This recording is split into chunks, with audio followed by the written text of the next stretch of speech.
എല്ലാവർക്കും നമ്മുടെ ക്ലാസ്സിലേക്ക് സ്വാഗതം. നമ്മളിന്ന് നോക്കാൻ പോകുന്നത് നമ്മുടെ ഫസ്റ്റ് മൊഡ്യൂളിൻ്റെ 5ാമത്തെ പാർട്ടാണ്. ദ ഏജ് ഓഫ് റെവല്യൂഷൻസ് 1830 മുതൽ 1848 വരെ ഉള്ള കാലഘട്ടത്തിൽ സംഭവിച്ചിട്ടുള്ള കുറച്ച് കാര്യങ്ങളാണ്. ഓക്കെ, അതിന് നമ്മൾ ആദ്യം അറിയേണ്ട കാര്യം 1815 എന്ത് സംഭവിച്ചു? 1815 നമ്മുടെ നെപ്പോളിയൻ എന്ത് ചെയ്തു? ഡിഫീറ്റ് ചെയ്തു. നെപ്പോളിയൻ പരാജയപ്പെട്ടു. അതിനെ തുടർന്ന് ഏത് ആശയമായിരുന്നു മുന്നോട്ട് വന്നത്? കൺസർവേറ്റീവ്സ് ആയിരുന്നു അല്ലേ? 1815 ശേഷം യൂറോപ്പിലെ പരമ്പരാഗത ഭരണകൂടങ്ങൾ അവരുടെ അധികാരം ഉറപ്പിക്കാൻ വേണ്ടിയിട്ട് ശ്രമിക്കുകയുണ്ടായി. നമ്മൾ കഴിഞ്ഞ ക്ലാസ്സിൽ അത് പഠിച്ചിട്ടുണ്ടായിരുന്നു. പിന്നെ വിയന്ന ട്രീറ്റിയൊക്കെ നമ്മൾ പഠിച്ചു. അങ്ങനെയുള്ള സമയത്ത് ഇവർ ആരെ അടിച്ചമർത്താൻ ശ്രമിച്ചിട്ടുണ്ടായിരുന്നു? ദേശീയവാദികൾ, നാഷണലിസം, അതുപോലെ ലിബറലിസം, റെവല്യൂഷണറീസ്, അങ്ങനെയുള്ളവരൊക്കെ ഇവർ അടിച്ചമർത്തുകയാണ് ഉണ്ടായത്. എന്തിനു വേണ്ടിയിട്ടാണ്? ഇവരുടെ അധികാരം ഉറപ്പിക്കുന്നതിന് വേണ്ടിയിട്ട്, കൺസർവേറ്റീവ്സിൻ്റെ അധികാരം ഉറപ്പിക്കുന്നതിന് വേണ്ടിയിട്ട്. അങ്ങനെ ഈ പറയുന്ന കൺസർവേറ്റീവ്സും അവരുടെ നമ്മുടെ ലിബറലിസത്തിൻ്റെയും ദേശീയതയുടെയും നാഷണാലിസത്തിൻ്റെയും ഒക്കെ അടിച്ചമർത്താൻ ശ്രമിച്ചു. അതിൻ്റെ ഫലമായിട്ട് എന്ത് ചെയ്തു? പല സ്ഥലങ്ങളിൽ വിപ്ലവങ്ങൾ ഉയർന്നു വന്നു. അതിൽ പ്രധാനപ്പെട്ടതാണ് ഇറ്റലി, ജർമ്മനി, ഒട്ടോമൻ സാമ്രാജ്യത്തിൻ്റെ പ്രവിശ്യകൾ, അയർലൻഡ്, പോളണ്ട് എന്നിവിടങ്ങളിൽ വിപ്ലവങ്ങൾ പൊട്ടിപ്പുറപ്പെട്ടു. ക്ലിയർ ആണല്ലോ? നമ്മുടെ ചാപ്റ്ററിൽ പേജ് നമ്പർ 13 എടുക്കുക. അവിടെയാണ് പേജ് നമ്പർ 13 ഫസ്റ്റ് പാരഗ്രാഫ്, അതിനെക്കുറിച്ചാണ് പറയുന്നത്. Okay, as conservatives regiments tried to consolidate their power, liberalism and nationalism came to be increasingly associated with revolution in many regions of Europe, such as the Italian and German state, the provinces of the Ottoman Empire, Ireland and Poland. These revolutions were led by the liberal nationalists belonging to the educated middle class elite, among whom were professors, school teachers, clerks and members of the commercial middle classes. ഈ പറയുന്ന ആളുകളിൽ നമ്മുടെ ഈ liberal നാഷണലിസ്റ്റുകളിൽ പ്രധാനമായിട്ടും ഉണ്ടായിരുന്നത് ആരായിരുന്നു? വിദ്യാഭ്യാസം നേടിയ മധ്യവർഗക്കാരായിട്ടുള്ള പ്രൊഫസർമാർ, അധ്യാപകർ, ഉദ്യോഗസ്ഥർ, വ്യാപാര മധ്യവർഗക്കാർ തുടങ്ങിയ ആളുകളായിരുന്നു ഇതിന് നേതൃത്വം നൽകിയത്. ഈ പേജ് നമ്പർ 13 ഫസ്റ്റ് പാരഗ്രാഫിൽ നമുക്ക് പഠിക്കാനുള്ളത് പ്രധാനപ്പെട്ട 2 കാര്യങ്ങളാണ്. നോട്ട് ചെയ്ത് വെച്ചോളൂ. ഒന്ന് 1830 ജൂലൈ റെവല്യൂഷനും രണ്ടാമത്തേത് ഗ്രീക്ക് യുദ്ധങ്ങളുമാണ്. അപ്പോൾ നമ്മളിനി സ്റ്റാർട്ട് ചെയ്യും. നമുക്ക് മനസ്സിലായി ഇതിൻ്റെ പശ്ചാത്തലം എന്താണ്. 1815 യൂറോപ്പിൽ കൺസർവേറ്റീവ്സും അവരുടെ അധികാരങ്ങൾ ഉറപ്പിക്കാൻ ശ്രമിക്കുന്നു. ആ സമയത്ത് തന്നെ ആരും കൂടെ ഉയർന്നു വരുവാണ്? അവരുടെ അധികാരം ഉറപ്പിക്കാൻ ശ്രമിക്കുന്നതോടൊപ്പം നമ്മുടെ ലിബറലിസവും നാഷണാലിസം അവരൊക്കെ ചേർന്നിട്ട് എന്തുണ്ടാവുന്നുണ്ട്? വിപ്ലവങ്ങൾ നടക്കുന്നുണ്ട്. അതിൻ്റെ ഫസ്റ്റ് ആയിട്ടുള്ളൊരു കാര്യമായിരുന്നു എന്ത്? 1830 ഫ്രാൻസിൽ ഉണ്ടായിട്ടുള്ള ഒരു വിപ്ലവം. ക്ലിയർ ആണല്ലോ? എന്തായിരുന്നു 1830 ഏറ്റവും ആദ്യത്തെ വിപ്ലവം അല്ലെ? ആദ്യത്തെ വലിയ വിപ്ലവം ഫ്രാൻസിൽ 1830 ജൂലൈയിൽ നടന്നു. നമുക്കറിയാം 1815 കൺസർവേറ്റീവ്സ് എന്തു ചെയ്തു? ബർബൺ സാമ്രാജ്യത്തിൽ അല്ലെങ്കിൽ ആ രാജവംശത്തെ വീണ്ടും അധികാരത്തിൽ കൊണ്ടുവന്നിട്ടുണ്ടായിരുന്നു. 1830 ജൂലൈയിൽ എന്ത് സംഭവിച്ചു? ഈ ബർബൺ സാമ്രാജ്യത്തെ എന്ത് ചെയ്തു? അവരുടെ ആ രാജാധികാരത്തിൽ നിന്നും പുറത്താക്കി. ആ രാജവംശത്തെ വീണ്ടും എന്ത് ചെയ്യുവാണ്? അബോളിഷ് ചെയ്തു. എന്നിട്ട് എന്ത് സംഭവിച്ചു? അവിടെ അവരൊരു കോൺസ്റ്റിറ്റ്യൂഷണൽ മൊണാർക്കി കൊണ്ടുവരികയാണ്. ഇവർ നാഷണാലിസ്റ്റുകൾ അവിടെ ഒരു എന്ത് ചെയ്തു? കോൺസ്റ്റിറ്റ്യൂഷണൽ മൊണാർക്കി കൊണ്ടുവന്നു. അതിൻ്റെ ഹെഡായിരുന്നു ആര്? Louis Philippe. ഇത്രയും നിങ്ങൾക്ക് മനസ്സിലായെന്ന് വിചാരിക്കുന്നു. 1830 വിപ്ലവത്തിലെ ബർബോൺ ഡൈനാസ്റ്റിനെ അവർ ഡിസ്ട്രോയ് ചെയ്യുന്നു. ശേഷം ലൂയിസ് ഫിലിപ്പിനെ അധികാരിയാക്കി നിർത്തിക്കൊണ്ട് ഒരു കോൺസ്റ്റിറ്റ്യൂഷണൽ മൊണാർക്കി കൊണ്ടുവരുന്നു. ഓക്കെ ആണല്ലോ? അങ്ങനെ ഒരു കോൺസ്റ്റിറ്റ്യൂഷണൽ മൊണാർക്കി കൊണ്ടുവന്നു. ഓക്കെ, അപ്പോൾ ഇതിനെക്കുറിച്ച് നമ്മുടെ മെറ്റേർണിച്ച് പറയുകയാണ്. When France sneezes, Metternich once remarked, the rest of the Europe catched cold.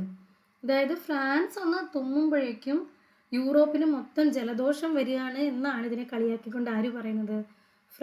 നമ്മുടെ മെറ്റേർണിച്ച് പറഞ്ഞത്. Okay, the July revolution sparked an uprising in Brussels which lead to Belgium breaking away from the United Kingdom of the Netherland. ഇതെന്ത് സംഭവിച്ചു? ഇത് മറ്റ് സ്ഥലങ്ങളിലേക്കും പടർന്നു പിടിച്ചു. ഈ പറയുന്ന ജൂലൈയിലെ വിപ്ലവം മറ്റ് സ്ഥലങ്ങളിലേക്കും പടർന്നു പിടിച്ചു. ബ്രസലിൽ ഒരു കലാപമുണ്ടായി. അതിൻ്റെ ഫലമായിട്ട് എന്ത് സംഭവിച്ചു? ബെൽജിയത്തിൻ്റെ നെതർലാൻഡിൽ നിന്ന് വേർപെടുന്നതിന് കാരണമായി.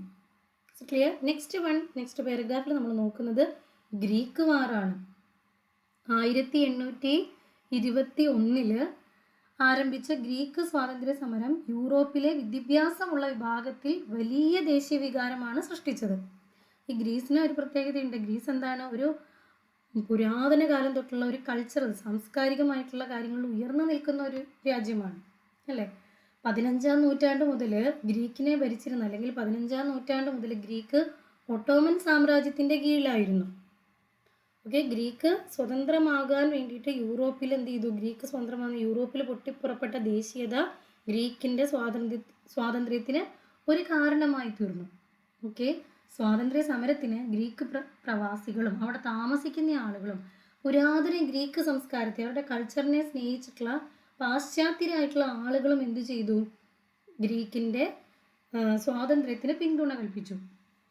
അതിൽ പ്രധാനമായിട്ടും കവികളും കലാകാരന്മാരും ഒക്കെ ഉണ്ടായിരുന്നു. കാരണം ഗ്രീസിനെ യൂറോപ്യൻ സംസ്കാരത്തിൻ്റെ തുടക്കം എന്നാണ് വിശേഷിപ്പിച്ചിരിക്കുന്നത്. അതിൽ പ്രധാനമായിട്ട് നമ്മൾ അറിയേണ്ടത് ഒരു ഇംഗ്ലീഷ് കവിയായിരുന്ന ലോർഡ് ബൈറൺ ഗ്രീക്ക് സമരത്തിന് വേണ്ടിയിട്ട് അദ്ദേഹം പണം എന്ത് ചെയ്തു? നടന്ന് സമാഹരിക്കുകയുണ്ടായി. അദ്ദേഹം ഓർഗനൈസേഷനൊക്കെ കൊടുത്തിട്ട് പണം സമാഹരിക്കുകയും ഈ യുദ്ധത്തിൽ പങ്കെടുക്കുകയും ചെയ്തു. ആരാണ്? English കവിയായിട്ടുള്ള Lord Byron. 1824 അദ്ദേഹം മരിക്കുന്നത്. അദ്ദേഹത്തിന് രോഗമായിരുന്നു, അസുഖമായിട്ടാണ് അദ്ദേഹം മരിക്കുന്നത്. അവസാനം എന്ത് സംഭവിച്ചു? ഇങ്ങനെ എല്ലാവരും ഈ യുദ്ധത്തിന്, അല്ലെങ്കിൽ എല്ലാവരും ഗ്രീക്കിനെ സപ്പോർട്ട് ചെയ്തു, അല്ലെങ്കിൽ അവരുടെ സിവിലൈസേഷന് അതിനൊക്കെ വേണ്ടിയിട്ട് നിന്നതുകൊണ്ട് 1832 കോൺസ്റ്റാന്റിനോപ്പിൾ ഉടമ്പടി പ്രകാരം ഗ്രീക്ക് സ്വതന്ത്ര രാഷ്ട്രമായിട്ട് അംഗീകരിക്കപ്പെട്ടു.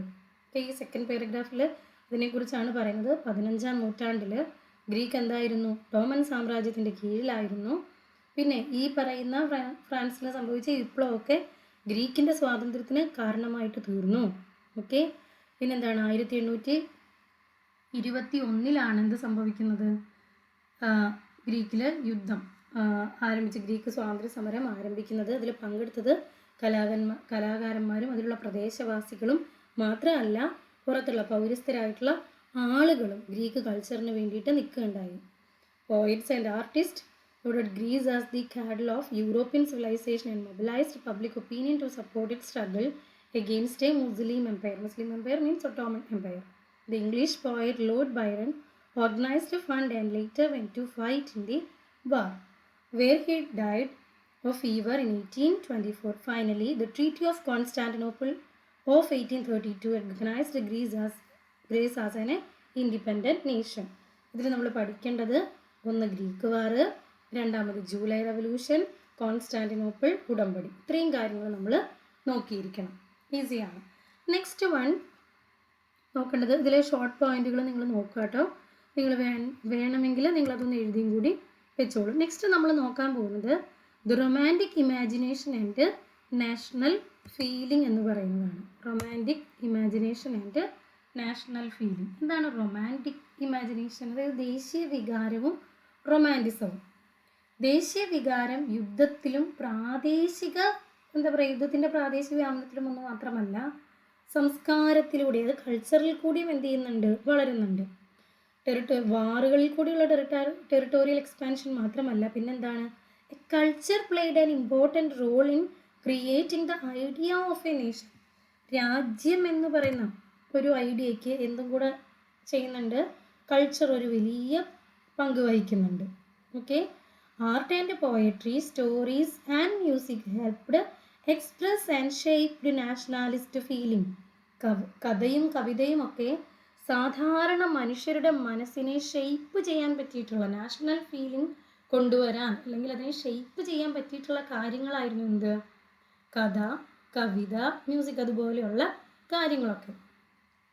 ഓക്കെ, ഇനി എന്താണ് ഈ പറയുന്ന റൊമാൻറ്റിസിസം എന്ന് പറയുന്നത് കൊണ്ട് ഉദ്ദേശിക്കുന്നത് എന്താണ്? അതിനകത്ത് വരുന്നത് വികസനത്തെയും ശാസ്ത്രത്തെയും മാത്രം മഹത്വവൽക്കരിക്കുന്നതിനെതിരെ. അതായത് നമ്മളെപ്പോഴും ഗ്ലോറിഫൈ ചെയ്യുന്നത് എന്താണ്? സയൻസ് അല്ലെങ്കിൽ അതിൻ്റെ റീസൺസ്, അതിനൊക്കെയാണ് നമ്മൾ ഗ്ലോറിഫൈ ചെയ്യുന്നത്. എന്നാൽ അതിനെ മാത്രം ഗ്ലോറിഫൈ ചെയ്യാതെ പകരം എന്തിനും കൂടി നമ്മൾ പ്രാധാന്യം കൊടുക്കണം? വികാരങ്ങൾക്കും സ്പിരിച്വാലിറ്റിക്കും ക്രിയേഷനും ഒക്കെ നമ്മൾ എന്ത് ചെയ്യണം? പ്രാധാന്യം നൽകുക എന്നതാണ് ഇതിലൂടെ ഉദ്ദേശിക്കുന്നത്. Okay, and focused instead on emotions institution, page number 14 എടുക്കുക കേട്ടോ. And mythical feelings, their effort was to create a sense of a shared collective heritage, a common cultural past as the basis of nation. രാജ്യത്തിലൂന്നിക്കൊണ്ടുള്ള അല്ലെങ്കിൽ രാജ്യത്തിനെ അടിസ്ഥാനപ്പെടുത്തിക്കൊണ്ട് ജനങ്ങളുടെ പങ്കുവയ്ക്കുന്ന സാംസ്കാരിക പൈതൃകം, അതായിരിക്കണം എന്ത്? രാജ്യത്തിൻ്റെ അടിസ്ഥാനം എന്ന് റൊമാൻറ്റിസിസം അല്ലെങ്കിൽ ഈ ആളുകൾ വിശ്വസിച്ചു. ക്ലിയർ ആണല്ലോ? അതിൻ്റെ ഒരു ഉദാഹരണമാണ് ഇവിടെ കൊടുത്തിട്ടുണ്ട്. ഫ്രഞ്ച് ചിത്രകാരൻ യൂജിൻ ഡെലക്രോയുടെ ഒരു ചിത്രമാണ് നമ്മുടെ ആ മോളിൽ കൊടുത്തിരിക്കുന്നത്. ദ മസാക്കർ, ഫിഗർ 8 നോക്കുക. ദ മസാക്കർ ഇറ്റ് ഷോസ് എന്ന് പറഞ്ഞിട്ട് കൊടുത്തിട്ടുണ്ട്.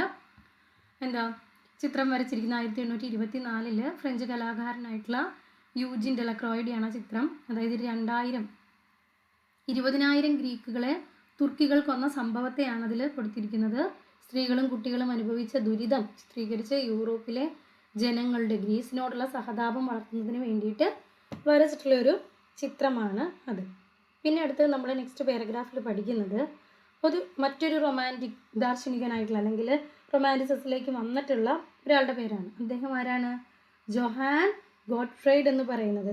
ജോഹാൻ ഗോട്ട്ഫ്രൈഡ് എന്ന് പറയുന്ന ഒരാളുടെ ജോഹാൻ ഗോട്ട്ഫ്രീഡ് ഹേർഡൻ്റെ 1774-1803 അദ്ദേഹം പറയുന്നത് എന്താണ്? യഥാർത്ഥ ജർമ്മൻ സംസ്കാരം എന്ന് പറയുന്നത് സാധാരണ ജനങ്ങളിലാണ്. എന്താണ്? യഥാർത്ഥ ജർമ്മൻ സംസ്കാരം എവിടെയാണ്? സാധാരണ ജനങ്ങളിലാണ് എന്നാണ് അദ്ദേഹം പറഞ്ഞത്.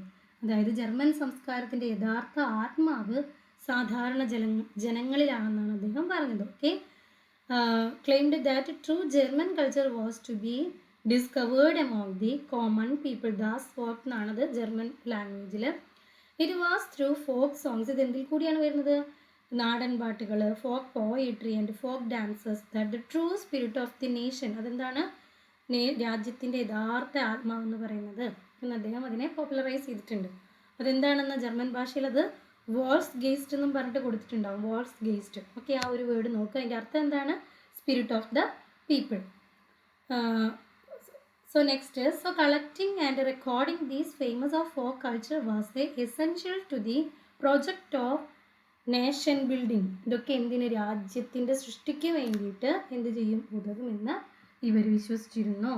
ജനകീയ പാട്ടുകൾ, കവിതകൾ, നൃത്തങ്ങൾ എന്നിവ ദേശീയ സംസ്കാരത്തിൻ്റെ അടിസ്ഥാനമാണെന്ന് ഇദ്ദേഹം വിശ്വസിച്ചു. ആര്? ജർമ്മൻ ഫിലോസഫറായിട്ടുള്ള ജോൺ ഗോട്ട്ഫ്രീഡ് ഹെർഡൻ. ഓക്കെ ആണല്ലോ? ഇനി നമ്മൾ നെക്സ്റ്റ് നോക്കാൻ പോകുന്നത് പേജ് നമ്പർ 15 എടുത്തോളാം. പേജ് നമ്പർ 15 എന്താണ് പറയുന്നത്?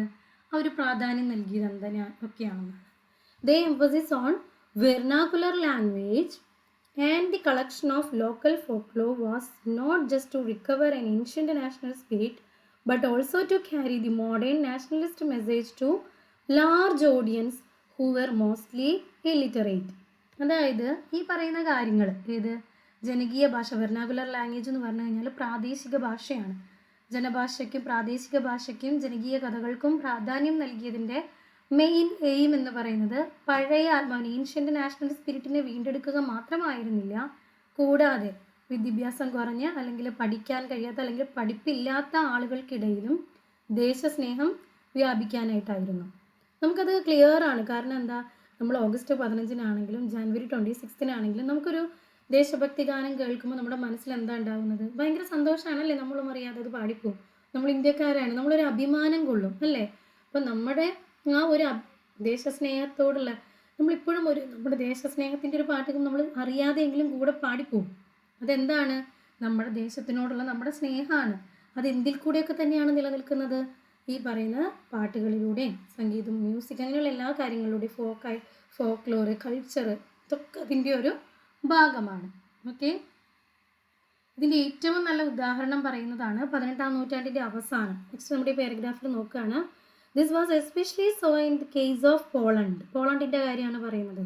എന്താണ് പോളണ്ടിൽ സംഭവിച്ചത്? 18-ാം നൂറ്റാണ്ടിൻ്റെ അവസാനം പ്രഷ്യ ഓർമ്മയില്ല, നമ്മുടെ നമ്മൾ പഠിച്ചിരുന്നല്ലോ വിയന്ന ട്രീറ്റിയിൽ. ഓസ്ട്രിയ എന്നിവർ ചേർന്നിട്ട് പോളണ്ടിനെ എന്ത് ചെയ്തിട്ടുണ്ട്, ഡിവൈഡ് ചെയ്തിട്ട് എടുത്തായിരുന്നു. 18-ാം നൂറ്റാണ്ടിൻ്റെ അവസാനം റഷ്യ, പ്രഷ്യ, ഓസ്ട്രിയ എന്നീ വലിയ ശക്തികൾ ചേർന്ന് പോളണ്ടിനെ വിഭജിച്ചു. അപ്പോൾ എന്ത് സംഭവിച്ചു? സ്വതന്ത്ര രാഷ്ട്രം എന്ന നിലയിൽ പോളണ്ട് ഇല്ലാണ്ടായി അല്ലേ. ഒരു വലിയ നേഷൻ സ്റ്റേറ്റ് എന്നുള്ള രീതിയിലൊന്നും പോളണ്ട് ഇല്ലായിരുന്നു. പക്ഷേ എന്ത് സംഭവിച്ചു? ആ ദേശീയ വികാരം, പോളണ്ടിനെ കുറിച്ചുള്ള ദേശീയ വികാരം വീണ്ടും ഉണർന്നു വന്നു. എങ്ങനെ? സംഗീതവും ഭാഷയും വഴി. ഓക്കെ, സ്വതന്ത്ര രാഷ്ട്രം എന്ന നിലയിൽ പോളണ്ട് ഇല്ലാതായി എങ്കിലും സംഗീതവും ഭാഷയും വഴി ദേശീയ വികാരം വീണ്ടും നിലനിർത്തി, അല്ലെങ്കിൽ വീണ്ടും വന്നു. ഓക്കെ, അതിനൊരു ഉദാഹരണം ഇവിടെ പറയുന്നുണ്ട്. എന്താണത്? Great powers Russia, Prussia and Austria, even though Poland no longer existed as an independent territory, national feeling were kept alive through music and language. Page number 15 കേട്ടോ. കാരോൾ